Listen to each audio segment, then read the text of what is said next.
Hey, champions. It's time to get into this one. I checked it out on a live stream a couple of weeks, well, now probably a couple of months ago. As is the case around here, time gets away from you. So the briefing with this one was the customer picked it up recently, got a decent price on it, and just wants it returned to stock as closely as possible. There are extensive mods done to it, which we'll get into. Now, I don't think he even played through it. I think he turned it on to check that it fired up, but essentially just knew straight away that he just wanted all the mods removed and returned to stock. So, first I want to check out what they are, if there was any logic behind them. We'll see if there's any issues with the amp, what we've got to do to address them, and just any improvements we can make along the way for longevity and voicing. Now, although he did want a stock 2203, I did have another amplifier here which had a few basic modifications done to it, essentially to the cold clipper and the negative feedback loop, which just makes it a bit more of a modern sounding versatile amp, particularly for heavy styles of music, but it does apply to more classic styles of music as well. You essentially just get a bit of extra saturation out of the thing at higher gain settings and a little bit more bottom end, a little bit more punch out of the bass without making the thing flubby, since it's all executed in the negative feedback loop. So a quick look at the front panel here, you can see some of the writing starting to wear off around the power switches where there's a high traffic area, I guess you could say. Now the obvious mods from the front, we've got a master in one of the input jack holes there, and we've got a mid voice instead of the volume, which would normally be the master volume, but that's been moved to another position.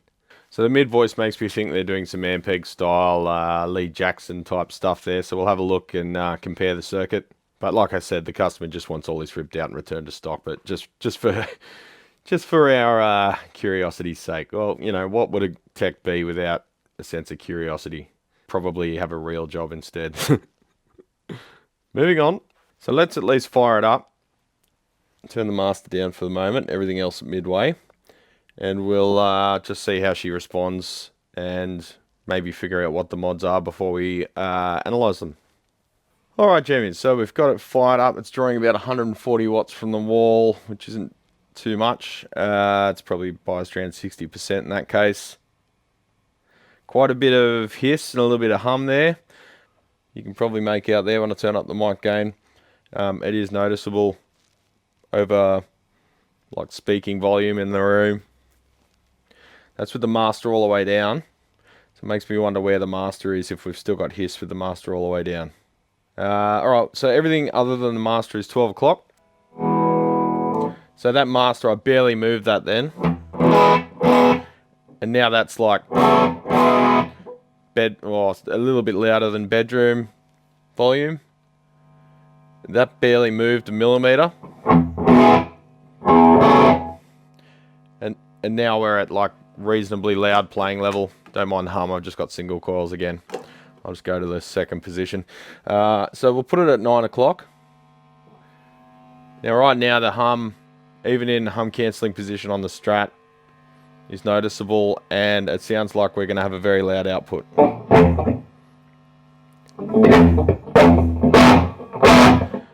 Alright, so that sounds to me like it's full scale. So 100 watts output. With the master set at 9 o'clock, so that's ridiculous. Let's turn the preamp right down. Alright, so preamp's barely letting anything through now, and of course it sounds a bit dead and dull. We'll put the master at 12 o'clock. That's probably... Okay, so that's... You can hear the noise there, that's ridiculous. So that's full scale there. So essentially the gain structure's all messed up on this thing. It's got way too much gain, and when I say gain, when techs say gain, we don't mean saturation, we don't mean distortion, we mean voltage gain. So that's got way too much level there at that master. It should have attenuation before that. So I think whoever modified this doesn't know what they're doing. Same old story, champions. People go crazy modding amps, having no idea what they're doing. They just sticky tape together various things they've seen online and talked about in forums, and you end up with a really shitty sounding, unintuitive to use, kind of useless amplifier. So I fully agree with returning it back to stock in this case, because it's probably so far gone. If someone's done such a ineffective and silly performing mod to an amp, you can only imagine what their workmanship is like inside the thing too. But you never know. There could be multiple people involved with this too. So maybe someone's modded one part, someone's added something else, someone's added something else without talking to each other, without, over the years, without knowing enough about what they're doing. And this is the result. So let's power it off. We'll have a look at the rear panel and then have a look inside. I've already sussed it out to make sure it's safe to turn on in the live stream a couple of weeks ago. But we'll have a close look and take you along for the ride.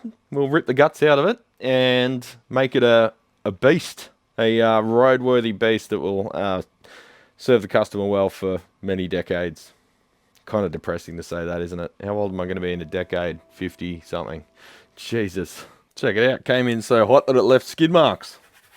Alright, Jimmy, so a quick look at the rear panel. You can see an effects loop over there on the left. We'll have a close look in a sec. But other than that, there's not too many holes drilled, which is a good sign. Not sure this is a stock mesh. Actually, you know what? I think this is a seriatone, or I guess you say seriatone, cabinet. So this is a reproduction, because see it's got the round over there on the rear plier, which normally the stock ones don't. We've got... They look like wafer head metal screws, probably going into a timber cleat. So again, red flags everywhere. If you don't know what a metal screw is and you use it in timber, I'm not going to have faith that you know much about stuff. And normally they had the gold grill, and you've got the two separate grills on top instead of the big long one. So that looks like a seriatone cabinet to me. All right, so we've got an effects loop there with a bypass switch. Not sure. I think that was a Metropolis one from memory, because we made an agreement with the customer that he wants that removed, the hole's plugged, doesn't want an effects loop, and I knocked $50 off that, off the price, just to hang on to the effects loop, because there's nothing wrong with it. We'll check it, make sure it's all good and hasn't been overvolted or anything. But I'll hang on to that and put it in my Dirty Shirley build, aka Cranky Karen, and then I'll have an effects loop, and that should be a complete package. So that'll be nice. For people looking for a similar option, check out Evolve DIY or Serious Amplification. Jace and Alex make a really good Australian-made version of them, and you can buy just the circuit board and populate it yourself if you want to do the hobbyist thing. So having a quick look at the rear panel of the chassis, it looks like the sticker's been either fallen off and re-glued back on, or a reproduction. But it's all wrinkly, like they use some kind of solvent. And that's buggered it up. And I don't think there's a lot we could really do about that. Could remove it and see if we can flatten it. But it looks like someone's tried to use heat on it before as well. And it's gone all wrinkly as a result. But it's still legible. And it's stuck reasonably well. Alright, now this came in without the impedance selector. I don't like these things at all. I think even when they're pristine, they're still kind of shit. And all it takes is, I don't know, just getting a bit dislodged during transit or something. Someone grabbing the amp and knocking it off, or it falling out during transit. And the voltage one looks like it's melted, like it's all bubbly and it's got tape over it. I don't know what happened there, but that's almost like it's so loose it's not even holding it in on certain settings. So that possibly overheated due to high resistance and melted it, but I don't think there'd be enough current to do that. I don't know, it's a mystery, champions. But point being, with the Dymo label, I love the old Dymos, they're good, aren't they? Someone's hardwired it to 240 volts, so we'll see if they've actually disconnected it like they should have. Having a look down at the fuse holders, they're really reamed out, like people have tried to use a coin or something to remove them. They still rotate and work, but I asked the customer if he wanted them replaced, because you want to be able to have confidence that if you're at a gig and you get a power surge or something and you got to change a fuse, or your output valve's short and you got to change HT, you want to be able to change it without reaming that out any further. So we've got some nice, I think they're Bulgin branded fuse holders in stock to replace them with. They've got the similar look, not identical, but they're sort of Bakelite type material as well, so it'll suit the vibe. Alright, so hopefully these haven't reamed out their holes, being metal screws. Still sort of kind of working.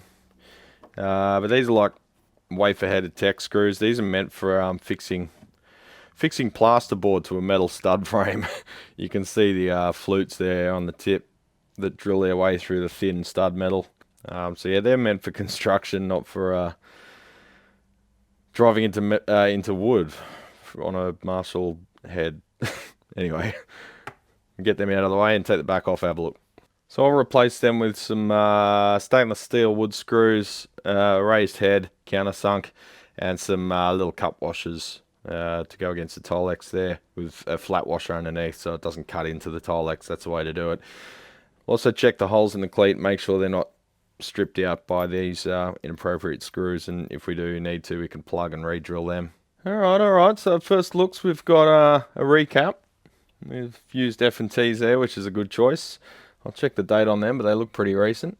We've got a quad of Sovtech EL34s in there, and we've got an extra valve. You weren't invited to the party, champion. So that's the one we'll be ejecting to the nether regions. I'll plug that hole. I could leave the socket in, but I'd like to have a clean area around here and just put a rubber blanking grommet in the position where this socket used to be. The transformers don't look too bad. There's a little bit of an angle on the power one there. But let's get this thing out and have a closer look. They are very rattly. Don't know if the mic's picking that up, but just tapping on the cabinet there, you can hear the rattling, so they might have some microphonics associated with that. Alright, further evidence here that it's an aftermarket cab. You've got some re-drilling on the chassis there, so if this was a Seriatone, it would have been made to suit the Seriatone chassis, which may have a slightly different center to center there on the mounting screws. But they've used, that one looks like a zinc, and the other three are stainless panhead screws with a flat washer. Now, I've said it before and I'll say it again, but use the correct screwdriver, please, for these screws, because they always get reamed out. You want a Phillips number 3, not a number 2. Alright, so here's the chassis in all her glory. Got the usual corrosion from unidentified liquids leaking into the top of the thing, as well as just humidity.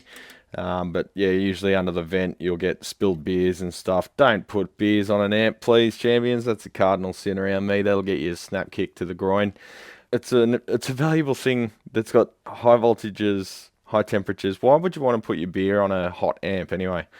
Put it somewhere cooler. So we'll remove the EL34s. Notice there's no retainers on them either. No spring retainers. And we'll check out the preamp valve complement. ECC83MG. What's that one? Like a low noise or something? That's one of the suffixes, means fancy stuff. We've got a made in Russia, but I think that's a Sovtech. There's no brand on it. 12AX7. A cheapy ceramic socket. And another one of them, 12AX7A. And in V1 we've got a 7025 Sovtech. So maybe they were trying to get the hiss down, but I think it's more due to the circuit architecture than the actual valve choice there. Alright, let's flip her over and have a look up the petticoat. Alright, champions, here's the overall view.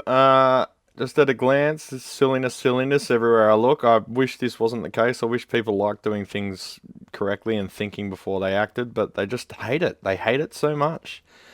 And I get some smarmy comments on stuff like this. Oh, you're so good. Oh, you know, like everyone else is shitting on all the other techs. It's like, dude, look at the finished result. Is this amp usable? No, it's not. It's not even fit for purpose. So my job is to find problems, and if you don't like watching fault finder find faults, well, why the fuck are you here? Go to some slop tuber and watch that instead. But straight away you can see a lot of weirdness, bypassed stuff that doesn't need to be, bad soldering, some stuff that looks a bit sus but is okay, some stuff that looks okay but is a bit sus. So let's dive in. No better way than diving into the cold water balls first.